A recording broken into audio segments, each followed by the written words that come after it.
WhatsApp learners, welcome back to the channel. हम पढ़ रहे हैं बेसिक अकाउंटिंग टर्म्स। इस टॉपिक के पार्ट वन में हमने कुछ अकाउंटिंग टर्म्स के मीनिंग को डिस्कस करा था। आई बटन और डिस्क्रिप्शन बॉक्स में वीडियो का लिंक शो हो रहा होगा, आप लिंक पर क्लिक करके वो वीडियो भी देख सकते हो। अब हम कुछ और अकाउंटिंग टर्म्स को देखेंगे जिनका मीनिंग आपको समझना जरूरी है। इस वीडियो को एंड तक देखिएगा जिससे आपको सभी अकाउंटिंग टर्म्स का मीनिंग अच्छे से समझ आ जाए। अब हम पढ़ेंगे गुड्स। गुड्स क्या होते हैं? Physical items of trade.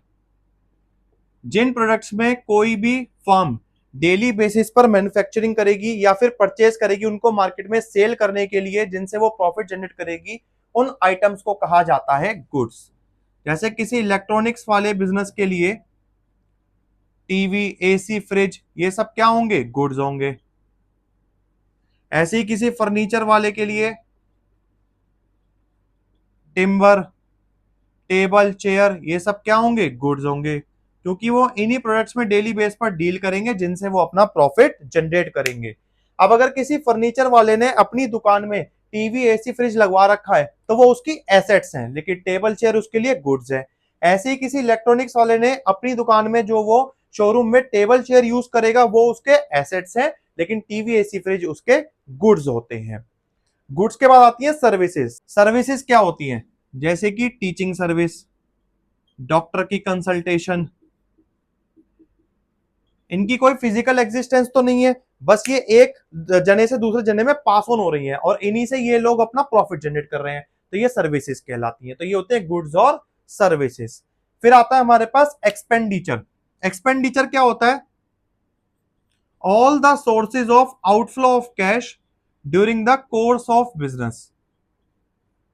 कि पूरे बिजनेस में जहां जहां पर भी मैं खर्चा करूंगा उनको मैं एक्सपेंडिचर का नाम देता हूं। एक्सपेंडिचर तीन तरह के होते हैं: capital expenditure, revenue expenditure and deferred revenue expenditure. Capital expenditure क्या होता है? एक ऐसा खर्चा जो मेरे बिजनेस के डेली ऑपरेशंस का नहीं है, जिसको मैं कभी कभी करूंगा ह्यूज अमाउंट में। कैपिटल एक्सपेंडिचर हम करते हैं परचेजिंग ऑफ एसेट के लिए। जब भी कोई हम फिक्स्ड एसेट को परचेज करते हैं तो उसका जो खर्चा होता है वो हमारा जाता है कैपिटल एक्सपेंडिचर में। जैसे लैंड बिल्डिंग परचेज कर ली, फर्नीचर परचेज कर लिया, मशीनरी परचेज कर ली, इन चीजों को हम कभी कभी खरीदेंगे तो इसलिए कैपिटल एक्सपेंडिचर होता है। Revenue expenditure. रिवेन्यू एक्सपेंडिचर वो होता है वो एक्सपेंसेस जो हम अपने बिजनेस के ऑपरेशंस चलाने के लिए करेंगे डेली बेसिस पर। उन रिवेन्यू एक्सपेंडिचर को हम कहते हैं एक्सपेंसेस, जो आपने लास्ट वीडियो में भी पढ़े थे। ये एक्सपेंसेस जैसे कि purchase of raw material, salary they the staff को, रेंट पे कर दिया, इलेक्ट्रिसिटी बिल पे कर दिया, इसके अलावा हमने कोई ट्रांसपोर्टेशन चार्जेस पे कर दिए, जो एक्सपेंस में रेगुलर नेचर में होते हैं ना मेरे बिजनेस के, वो कहलाते हैं रिवेन्यू एक्सपेंसेस। ये एक्सपेंसेस एक अकाउंटिंग पीरियड के होते हैं और इनको हम trading and profit and loss account में ट्रांसफर कर देते हैं ईयर एंड में। जैसा कि नाम से पता चल रहा है, ये अकाउंट होता है प्रॉफिट और लॉस कैलकुलेट करने के लिए, जिसमें हम अपने एक ईयर के सारे एक्सपेंसेस और इनकम को ट्रांसफर करेंगे जिससे प्रॉफिट लॉस निकल सके। रिवेन्यू एक्सपेंस के बाद आता है डेफर्ड रिवेन्यू एक्सपेंडिचर।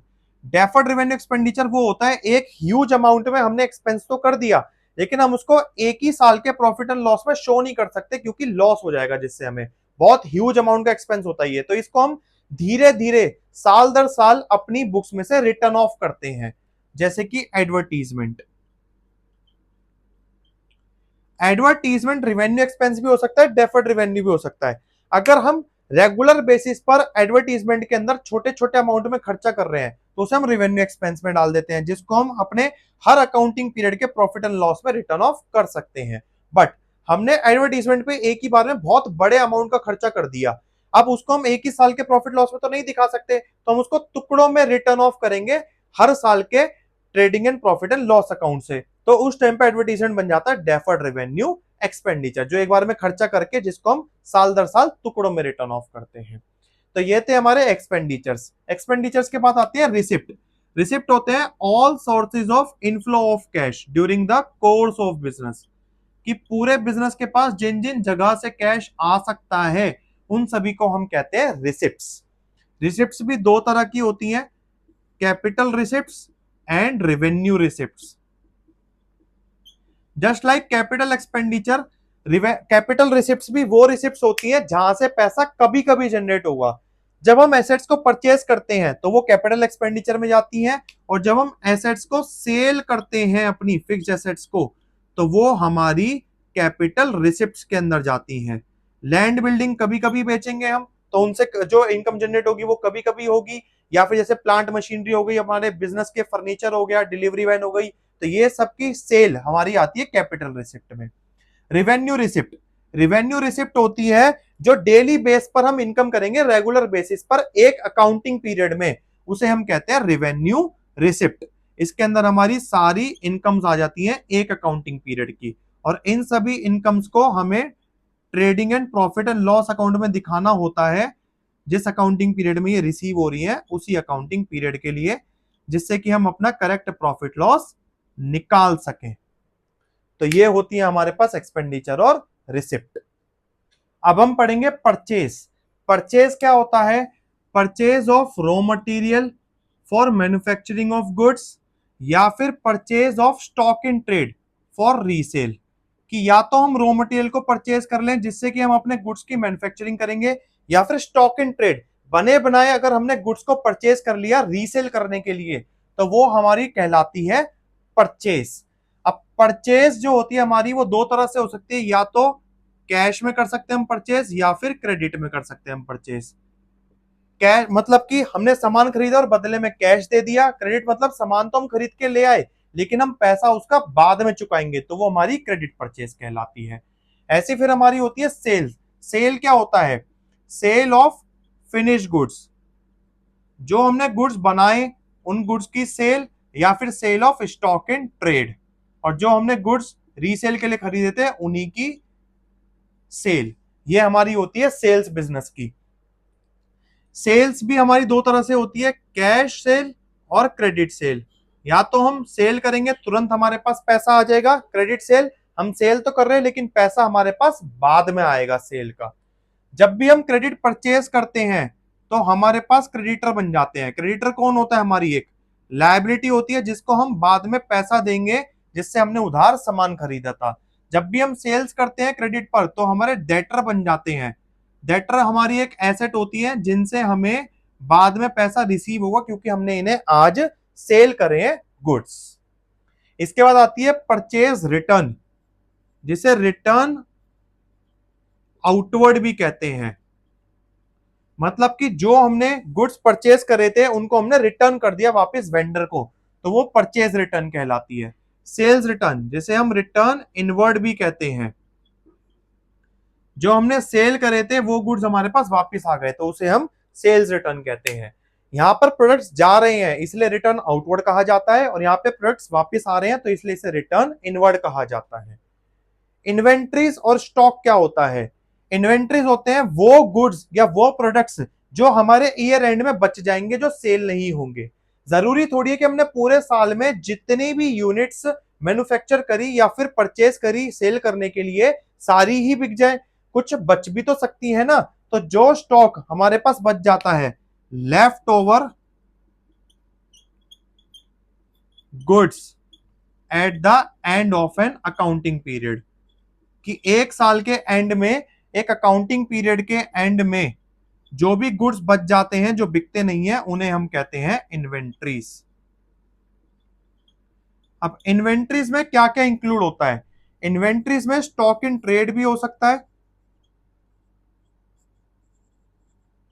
इन्वेंट्रीज में हमारे फिनिश गुड्स, जो हमने गुड्स मैन्युफैक्चर करे हैं वो भी हो सकते हैं। इन्वेंट्रीज में वर्क इन प्रोग्रेस भी आता है। वर्क इन प्रोग्रेस मतलब जो गुड्स हमारे मशीनों पे बन रहे हैं, और रॉ मटेरियल भी आता है, जो कच्चा माल हमने खरीदा हुआ है गुड्स को बनाने के लिए। तो ये चारों चीजें हमारी इन्वेंट्री के अंदर इंक्लूड होती हैं एक अकाउंटिंग पीरियड के एंड में, और इन्वेंट्री हमारा एक करंट एसेट होता है। ट्रेड रिसीवेबल्स क्या होता है? Amount receivable against the sale of goods और सर्विसेज ऑन क्रेडिट, कि अगर मैं उधार गुड्स और सर्विसेज को प्रोवाइड करूंगा किसी को भी तो उनसे जो मुझे पैसा मिलेगा उन्हें हम कहते हैं ट्रेड रिसीवेबल्स। इसके अंदर दो चीजें आती हैं, debtors and bill receivable. Debtors कौन होते हैं? Debtors are the person to whom goods are sold on credit. जिन लोगों को मैं उधार गुड्स बेचूंगा उन्हें मैं डेटर कहता हूं, क्योंकि मैं इनसे फ्यूचर में पैसा लेने का हकदार हूं, क्योंकि मैंने इनको आज उधार सामान बेचा है, तो वो मेरे डेटर्स कहलाते हैं। एक बात ध्यान रखना, डेटर्स में केवल वही अमाउंट आएगा जो मैंने गुड्स बेचे हैं उधारी पर। अगर किसी और पर्सन से मुझे गुड्स लेने के अलावा वैसे भी कुछ और पैसे लेने हो तो वो मेरे कभी डेटर में नहीं आते। गुड्स बेचने का ही पैसा डेटर में आता है। अब इन्हीं डेटर्स के ऊपर अगर मैं एक बिल बना दूं कि ये एक फिक्स टाइम पीरियड के बाद, कि जैसे 2 महीने 3 महीने, इसी टाइम पीरियड के बाद मैंने इनसे एक बिल साइन करा लिया कि इस टाइम के बाद ये पैसा दे ही देंगे मुझे, तो वो बिल रिसीवेबल बन जाते हैं, अदरवाइज वो डेटर्स की कैटेगरी में रहते हैं। सेम ऐसे ही होता है trade payables, amount payable against the purchase of goods और सर्विसेज, कि अगर मैंने गुड्स परचेज करे हैं तो उस पर जो मुझे पैसा देना होगा वो ट्रेड पेएबल कहलाएगा। इसकी भी दो कैटेगरी होती है, creditors and bills payable. Just like debtor, creditors कौन होंगे? The person from whom goods are purchased on credit. जिनसे मैंने उधार गुड्स खरीदे हैं वो मेरे क्रेडिटर बन जाते हैं, क्योंकि मैं इनको पैसे पे करूंगा फ्यूचर में। यहां पर वही पैसा डालना कि अगर हमें किसी और को भी उधारी देनी है तो वो मेरा क्रेडिटर में नहीं आएगा, सिर्फ वही लोग आएंगे जिनसे मैंने गुड्स परचेज करे थे उधार। और अगर इन्हीं क्रेडिटर को मैं एक बिल बनाकर दे दूं फिक्स टाइम पीरियड पे पैसे लौटाने का, तो वो मेरा कहलाता है बिल्स पेएबल। नेक्स्ट आता है डिस्काउंट। डिस्काउंट क्या होता है? छूट मिलना। ठीक है, डिस्काउंट हमारा दो तरीके का होता है, trade discount and cash discount. Trade discount क्या होता है? ट्रेड डिस्काउंट वो होता है जो शॉपकीपर अपनी मर्जी से दे दे at the point of sale, कि जब आप गुड्स खरीदने गए उस टाइम पर शॉपकीपर ने या सेलर ने अपनी मर्जी से जो आपको डिस्काउंट प्रोवाइड करा उसे हम कहते हैं ट्रेड डिस्काउंट। जैसे आपने देखा होगा ना, कई जगह लगा रहता है सेल 50% ऑफ, 20% ऑफ, कि एमआरपी पे इतना परसेंट ऑफ दे देंगे हम, तो वो हमारा ट्रेड डिस्काउंट कहलाता है। ये ट्रेड डिस्काउंट हम अलग से बुक्स में नोट नहीं करते हैं, इसकी वैल्यू को डिडक्ट करके ही हम इसकी नेट वैल्यू को रिकॉर्ड करते हैं। अच्छा, अब ये ट्रेड डिस्काउंट तो हो गया, इसके बाद फिर आता है हमारा कैश डिस्काउंट। कैश डिस्काउंट क्या होता है? अब इंडियंस है, हमारी तो आदत है बार्गेनिंग करने की, तो कैश डिस्काउंट होता है डिस्काउंट अलाउड और received at the time of payment. जब पेमेंट करी जाती है उस टाइम पर जो डिस्काउंट मांगा जाता है परचेजर के द्वारा उसे हम कहते हैं कैश डिस्काउंट। ट्रेड डिस्काउंट को हम कभी रिकॉर्ड नहीं करते बुक्स में, कैश डिस्काउंट को हम रिकॉर्ड करते हैं।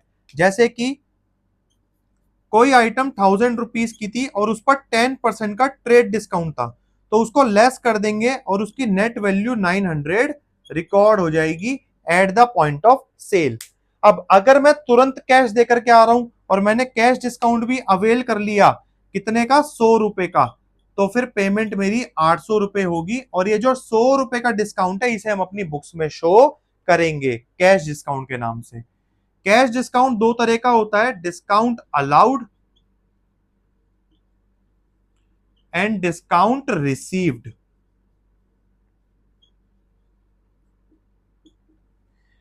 अगर मैं सेलर हूं और मुझे पेमेंट लेनी है किसी से और मैं उसको डिस्काउंट दे रहा हूं, तो वो मेरा कहलाता है डिस्काउंट अलाउड, और ये मेरे लिए क्या है? एक लॉस होता है, क्योंकि मेरे पास पैसा कम आएगा। और अगर मैं परचेजर हूं और मैं पेमेंट के टाइम पर डिस्काउंट अवेल कर रहा हूं, तो वो मेरे लिए कहलाएगा डिस्काउंट रिसीव्ड, क्योंकि मुझे पैसा कम देना है, और ये मेरे लिए प्रॉफिट बन जाएगा। ठीक है, तो ये हमारा होता है डिस्काउंट का कॉन्सेप्ट। इसको आप आगे डिटेल में भी पढ़ोगे अभी जर्नल एंट्री करते हुए। नेक्स्ट आता है रिबेट। रिबेट क्या होता है? ये भी एक तरीके का डिस्काउंट ही है, लेकिन ये स्पेशल डिस्काउंट्स होते हैं जो किन्हीं कंडीशंस पर दिए जाते हैं किसी। रिबेट अलाउ भी होती है और रिबेट रिसीव्ड भी होती है। जैसे कि अगर सेलर ने हमारी ऑर्डर के अकॉर्डिंग गुड्स नहीं भेजे, सैंपल कुछ और दिखाया था, भेज कुछ और दिया, डिफेक्टिव गुड्स भेज दिए, टाइम पे गुड्स को डिलीवरी नहीं दी, या फिर उसके अंदर कोई ना कोई डिफेक्ट आ गया, या आइटम बिल्कुल खराब है, जैसा हमने कलर मांगा था वैसा कलर नहीं है, वैसा साइज नहीं है, तो इन कंडीशंस पर रिबेट दी जाती है। डिस्काउंट की तरह ही होती है ये भी। अगर सेलर दे रहा है तो रिबेट अलाउड कहलाती है, जो उसके लिए लॉस होगा सेलर के लिए, और परचेजर के लिए रिबेट रिसीव्ड होती है, जो उसके लिए प्रॉफिट हो जाता है। इसको भी हमें अलग से रिकॉर्ड करना होगा अगर रिबेट दी जा रही है तो। अब हम पढ़ेंगे डेप्रिसिएशन। डेप्रिसिएशन क्या होता है? Decrease in the value of asset. हमारी एसेट की वैल्यू में गिरावट आने को हम डेप्रिसिएशन का नाम देते हैं। फॉर एन एग्जाम्पल, आप कोई फोन आज 50,000 रुपए का खरीद लो, जब आप उसको साल भर, 6 महीने, 2 साल बाद बेचने जाओगे तो क्या वो 50,000 का बिक जाएगा? बिल्कुल भी नहीं बिकेगा। क्यों? क्योंकि इस टाइम पीरियड के दौरान यूज करने से वो फोन पुराना दिखने लगेगा, कुछ टेक्नोलॉजिकल एडवांसमेंट हो जाएंगे जिससे नए मॉडल्स भी आ जाएंगे फोन के, या फिर कभी हो सकता है आपसे वो फोन खराब हो जाए जो वो किसी के यूज करने लायक भी ना रहे। तो इन कारणों की वजह से जिस प्राइस पर हम एसेट को परचेज करते हैं, कभी भी हम उस प्राइस पर उसको यूज करने के बाद बेच नहीं सकते हैं। तो ये जो गिरावट आती है एसेट की वैल्यू में यूज करते रहने से, इस टर्म को हम नाम देते हैं डेप्रीसिएशन। और ये हमारे बिजनेस के लिए एक लॉस होता है। ये एक लॉस क्या कह लो, ये एक ऐसा नॉन कैश एक्सपेंस है, ऐसा खर्चा है जो हम कैश में तो पे आउट करके नहीं कर रहे, लेकिन ये होगा ही होगा। नेक्स्ट आता है बेड डेप्स। बेड डेप्स मतलब हो गया बुरे डेटर। अब कोई पर्सन हमारे लिए बुरा कब होगा? जब वो हमारा पैसा नहीं चुकाएगा। तो बेड डेट्स होते हैं डेप्स नॉट रिकवरेबल। जो डेटर्स हमारा पैसा नहीं देते, जिनको हमने उधार सामान बेचा था और उन्होंने हमारा पैसा नहीं दिया, तो वो हमारे बन जाते हैं बेड डेप्स। नेक्स्ट आता है financial statements of final accounts. जैसे कि नाम से पता चल रहा है फाइनल अकाउंट्स, यानी कि ईयर एंड में, एक अकाउंटिंग पीरियड के एंड में जो अकाउंट्स हम बनाएंगे एक कंपनी की फाइनेंशियल पोजीशन और इनकम स्टेटमेंट को दिखाने के लिए। क्या दिखाने के लिए? एक कंपनी की इनकम स्टेटमेंट को और फाइनेंशियल पोजीशन को दिखाने के लिए उन्हें हम कहते हैं फाइनल अकाउंट्स या फिर फाइनेंशियल स्टेटमेंट्स। इनकम स्टेटमेंट के लिए एक अकाउंटिंग पीरियड के एंड में बनाया जाता है trading and profit and loss account, जिसके अंदर हम अपने पूरे ईयर के सारे इनकम और एक्सपेंसेस को शो करेंगे, जिससे कि हम अपना प्रॉफिट लॉस निकाल सकें। और फाइनेंशियल पोजीशन को दिखाने के लिए हम बनाते हैं बैलेंस शीट। बैलेंस शीट एक वो स्टेटमेंट होती है जिसके अंदर ईयर एंड की सारी एसेट्स, लायबिलिटीज और कैपिटल एक कंपनी की शो होती है, जिससे हमें पता चल सके कि ईयर एंड में एक कंपनी के पास कितनी एसेट्स हैं, कितनी लायबिलिटी है, कितनी कैपिटल है। और हमेशा बैलेंस शीट जब हम बनाते हैं ईयर एंड में, तो एसेट्स का जो टोटल होता है वो लायबिलिटीज और कैपिटल के टोटल के इक्वल होता है। हमारे पास जितनी भी कैपिटल और लायबिलिटीज, यानी बिजनेस के पास जितनी भी लेनदारी होगी उतनी ही उसके पास देनदारी भी होगी। एसेट्स और लायबिलिटीज का टोटल हमेशा बराबर रहेगा। नेक्स्ट, अब कुछ छोटी टर्म्स है हमारे पास। Book value. बुक वैल्यू क्या होती है? Value recorded in the books of accounts.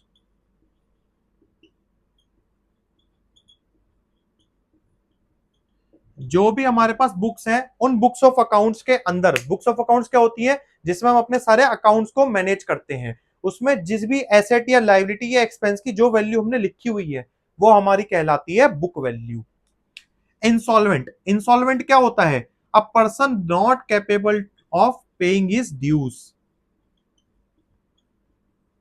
कि कोई पर्सन अगर अपने ड्यूज, अपनी उधारी पे नहीं कर सकता, तो उसे हम कहते हैं इंसॉल्वेंट। हिंदी में कहते हैं दिवालिया।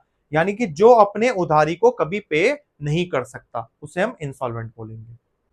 तो ये थी हमारे पास कुछ बेसिक अकाउंटिंग टर्म्स जिनका मीनिंग हमने इन 2 वीडियोस में समझा। आई होप आपको इन सभी अकाउंटिंग टर्म्स का मीनिंग अच्छे से समझ आ गया होगा। अब आपको प्रैक्टिकल क्वेश्चन शुरू करते हुए प्रॉब्लम नहीं आएगी कि किस अकाउंटिंग टर्म को हमने कहां पर क्यों यूज करा है और किसका क्या मीनिंग होता है। इसके अलावा कुछ 1-2 टर्म्स जो और एडिशनल आती हैं वो आगे प्रैक्टिकल करते हुए ही आपको समझ आ जाएंगी, बता दी जाएंगी। तो जुड़े रहिएगा चैनल के साथ आगे की वीडियोस के लिए।